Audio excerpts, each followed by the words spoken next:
something last night as I've been digging. I've been doing a lot of digging. One thing leads to another. Have you ever noticed how when you get on the trail, one thing leads to another? And when I started reading this, it's one of these things in your life, when you read it, you'll never forget it. Or I'll never forget this. I'll never forget it because of the implications involved in it. First of all, it's the testimony of an honorable man. Admiral, he's an admiral. He's gone on now, but Admiral Byrd, Richard Byrd. Here's the man who flew over the North Pole and was awarded the Congressional Medal of Honor. And I read the statement attached to that, how that he risked his life and so forth. He flew over the South Pole. That's not all he did, though. After the war, he led an expedition to South America with over 4,000 troops and 8, 9, 10, 12 warships. And it was called Operation High Jump. I never heard of it. But when you find out about one thing, it leads to another thing.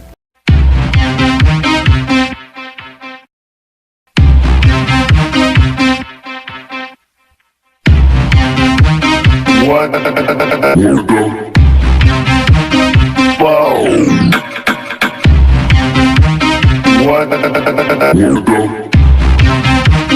What the fuck?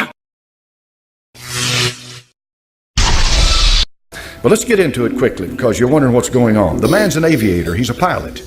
And he leaves at 0600 hours. That's 6 o'clock in the morning for folks that, you know, if you're not familiar with the 24-hour clock. 0600 is 6 o'clock in the morning. He flies out and he headed north. He gives updates as to his flight, to turbulence that he gets in the air. He drops his altitude, raises his altitude, standard procedures of any pilot. And he does this, and he talks about how he does it, and continues to fly. He has constant radio checks with his base, so they'll know where he is. They can keep up with him. And back in those days, they didn't have GPS and all of that stuff, so they flew by what's called dead reckoning a lot of times. And pilots know exactly what I'm talking about when I'm talking about dead reckoning. He continues to talk to them until he gets down, until he comes. He's flying over the ice. He's flying over the North Pole. And what do you expect to see? Nothing but ice. That's what you expect to see. One sheet of ice after another sheet, just solid white ice, snow, the North Pole. Until he sees a creature down below, which looks to him like a mammoth, and he drops his altitude to about 1,400 feet, and it is a mammoth. And this begins to really get his attention. He sees a mountain range, and at 10 o'clock in the morning, so now he's been in the air for 4 hours, he says he crosses over the small mountain range and still proceeding northward as best can be ascertained. Beyond the mountain range is what appears to be a valley with a small river or stream running through the center portion. There should be no green valley below, no green valley in the Arctic, no green valley. And something is definitely wrong and abnormal here, he says. We should be over ice and snow. To the port side, port is left, starboard is right. To the port side are great forests growing on the mountain slopes. Our navigation instruments are still spinning, and the reason they're spinning is because he's approaching magnetic north. And the magnetic pole, if you ever get around the magnetic pole, you forget your magnetic compass. It's not going to work because the magnetism is so intense, and the movement is so great that it's no use to you. But in any event, he says his navigational instruments are spinning, the gyroscope is oscillating back and forth. Then he sees this beneath, and he says, at 1,400 feet, and I execute a sharp left turn to better examine the valley below. It is green with either moss or some type of tight-knit grass. The light here seems different. I cannot see the sun anymore. We make another left turn, and we spot what seems to be a large animal of some kind below. It appears to be an elephant. No, it looks more like a mammoth. This is incredible, he says, yet there it is. He decreases his altitude to 1,000 feet and he takes binoculars to better examine the animal. It is confirmed it is definitely a mammoth-like animal. Report this to base camp. At 10:30 hours, he encountered more rolling green hills. The external temperature indicator reads 74 degrees Fahrenheit. He's in the North Pole.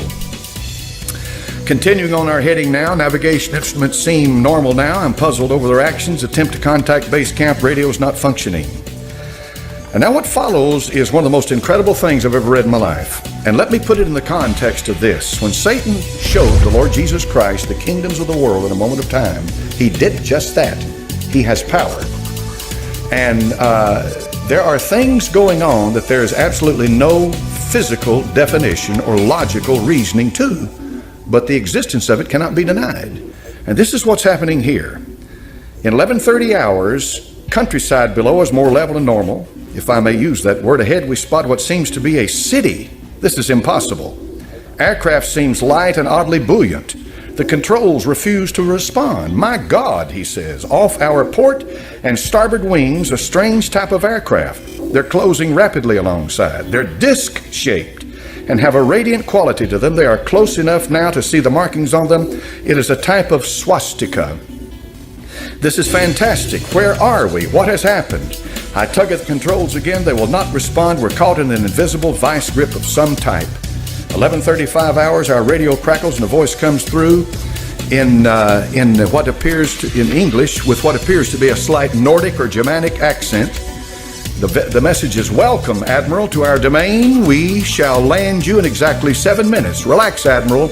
You are in good hands. I note the engines of our plane have stopped running. The aircraft is under some strange control and is now turning itself. The controls are useless." In plainer words, he's been taken over completely. Now, up to this point, you're going to say to yourself, well, this is a madman. Or you may say to yourself, I know the power of the devil. I know how he can deceive.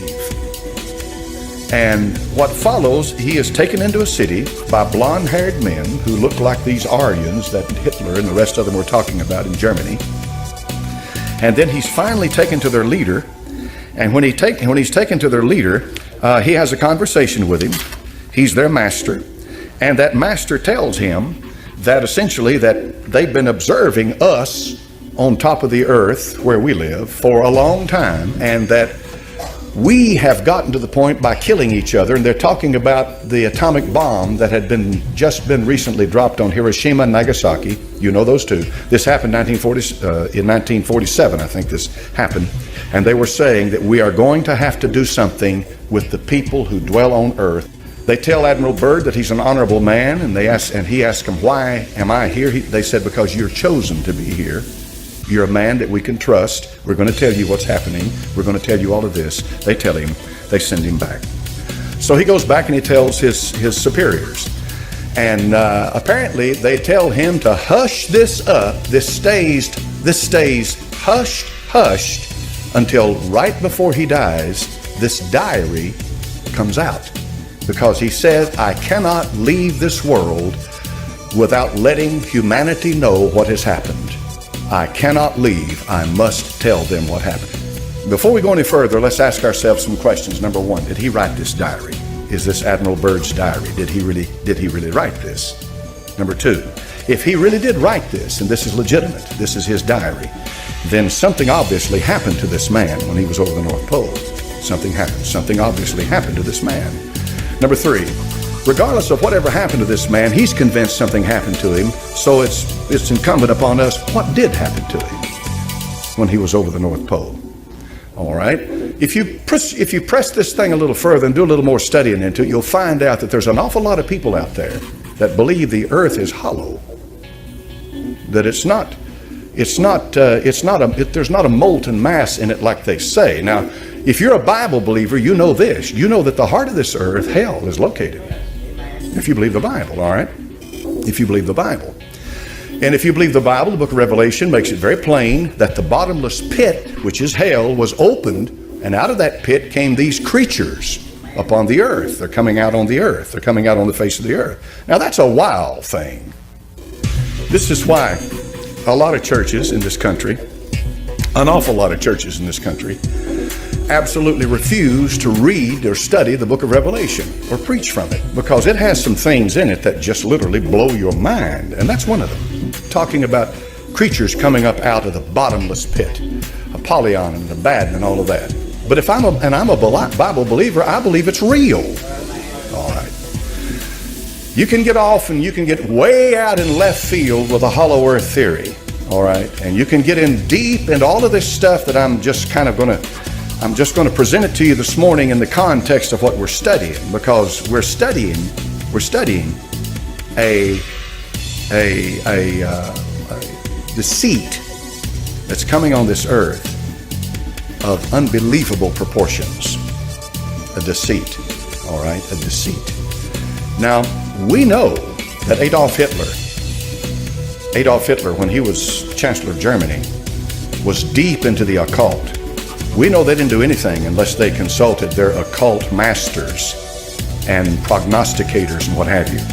And that the German high command, Himmler and men like that, even Himmler himself was far more into the occult than Hitler, and Hitler was head over heels into it, but Himmler was deep into it. These men were guided every moment of their life by an occult satanic power and spirit. Germany did definitely develop during World War II some of the highest technology on the earth. I saw this the other day on the History Channel, and I didn't know this. Nobody had ever told me this, but this is what the History Channel reported, that two German scientists in the 30s, these two German scientists had split the atom. Now think hard on that. Think hard on that. And it was the German scientists, Werner von Braun, men like that, who got America into space. That's a fact, folks. That's a fact. No question about that. The only reason they didn't put them to death at Nuremberg with the trials was because they needed them. And so they needed their technology, what have you. Anyway, Germany apparently was way ahead of the rest of the world in some of this technology. Germany had a society called the Vril Society, V-R-I-L. How many's ever heard that term? Most people haven't, but a few of you have, all right? That's an occult society. But the premise of the Vril Society was this: they were able to tap into satanic power and apply it to physical things. See? They were able to tap into to occult power. They called it whatever force they called it. We know what it is. The power is either of God or the devil, but they tapped into it, and they were able to apply it to physical things. There are photographs of flying saucers the Germans made. I've seen them, but they're not flying saucers like the classic example of them, but they are flying saucers. In other words, they are propelled by a propulsion system that was unknown by most of the world at that time. But in any event, the bottom line is that the Germans had tapped into the occult world and had begun to build this system based on what they were getting from the occult world. And that system was this: they believed that in the north, that there was an entrance into a hollow earth, and that spirit beings lived there that were vastly superior to us, and that these spirit beings were our forefathers. And that's what Hitler was trying to do, was to try to bring the race back, the Aryan race, back to its roots, back to what it should be. And this is why the root race theory is so important when you get into this stuff. You remember I told you about the root race? You remember which one I told you the Aryan was? There's 7 of them. 5, exactly. 5. It's number 5. It's the 5th. And this root race theory, the Theosophists taught it, Blavatsky in Russia taught it. All of this evolutionary, spiritual evolutionary that brings this super race, this super identity. These people believe that. The evolution, when you talk about biological evolution, all right, you're talking about what they teach at UT and all the major colleges in the world. They teach biological evolution. What is biological evolution? That's what Charles Darwin taught, right? All right, that's simple enough on the surface of it for people to relate to. Biological evolution. I don't believe it, but that's what they teach. All right. Then there is social evolution. All right. Political correctness is a product of social evolution. What's social evolution? Well, if biological evolution is true, then social evolution is where the masses and humanity and governments are able learn how to live in peace and blah blah and so forth. In plain words, social evolution means that there must be a one world government for men to live. That's social evolution. See, that's not biological evolution. But the idea is that if evolution is true, they believe it is, then therefore that justifies the idea, well, men must live together. Then there is this esoteric, this spiritual, this stuff here we're talking about that Admiral Byrd saw. There is that type of evolution, and this gets into the mystical category of it, because this gets into that highbrow stuff about the spirit beings that are channelers and guides and are communicating with people.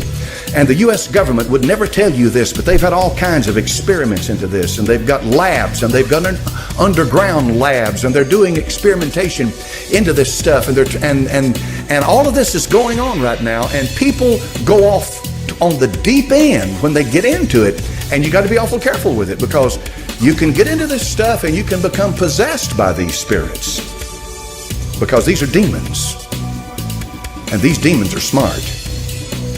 Admiral Byrd saw something. I don't doubt that for a minute.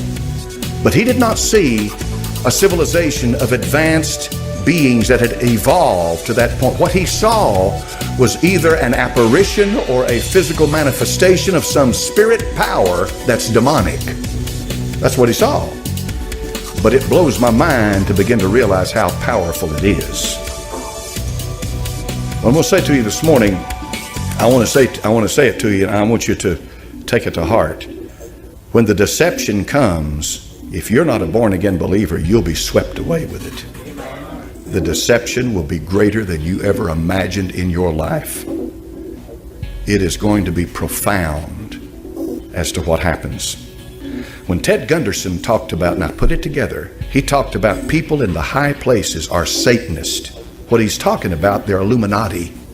He's talking about spiritual power in high places that will bring about a one world government. And by doing that, they intend to rule the world. And they have the help of a whole, I don't know, what do you call it, a mass of demonic spirits who are able to perform all kinds of miracles, deceptive miracles, manifestations, and all of this stuff to help them to bring about that one world government. And the goal is so that they can put one man up and worship him as God, the Antichrist. Now, there is a mind behind all of it.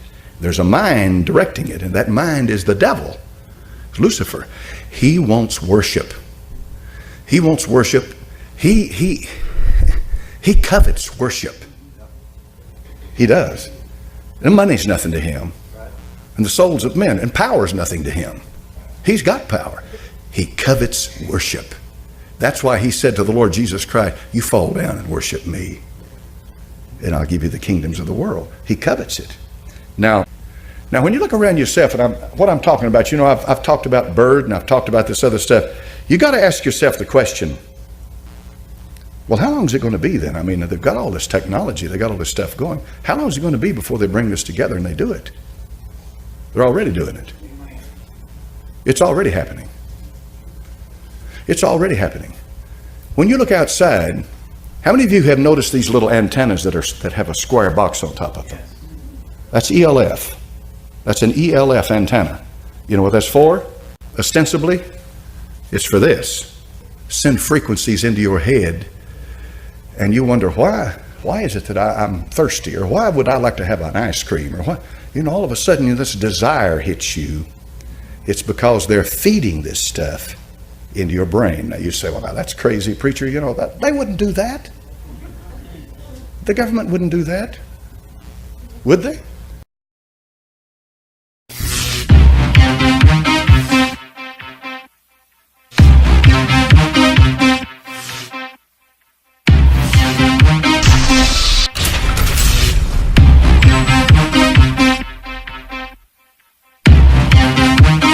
What?